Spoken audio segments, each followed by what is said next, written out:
Now that your TV is out of the box, it's time to install the stand and connect the OneConnect box.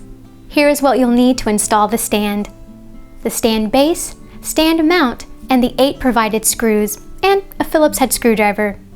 If you have an 82-inch or 75-inch television, use a pair of worker gloves to prevent injury or discomfort to your hands when moving the TV into place.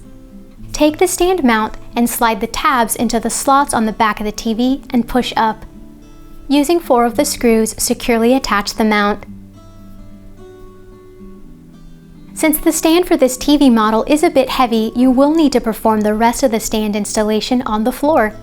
Place the stand base on the floor, paying attention to which side is the front. Make sure you have enough space as well. For this next step, you will need a couple of friends on hand, and if your television is 82 inches, please make sure you use at least 4 people.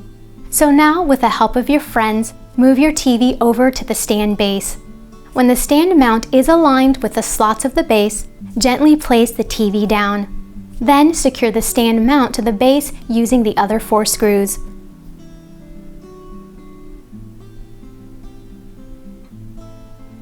For safety, have someone hold the TV while you screw the base to the stand bottom. Once you're done, go ahead and move your TV to its new home. Again, make sure you have friends to help out. Now it's time to get connected. You'll need the OneConnect box, the one invisible cable, one of the provided screws, and the cable holder.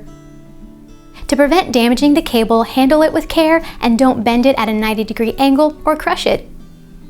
Take this end of the one invisible cable and connect it to the OneConnect port on the back of your TV. Make sure it's pushed in all the way. Next, take the provided screw and securely attach the one invisible connection to the TV. Run the cable along the groove of the stand mount and stand base.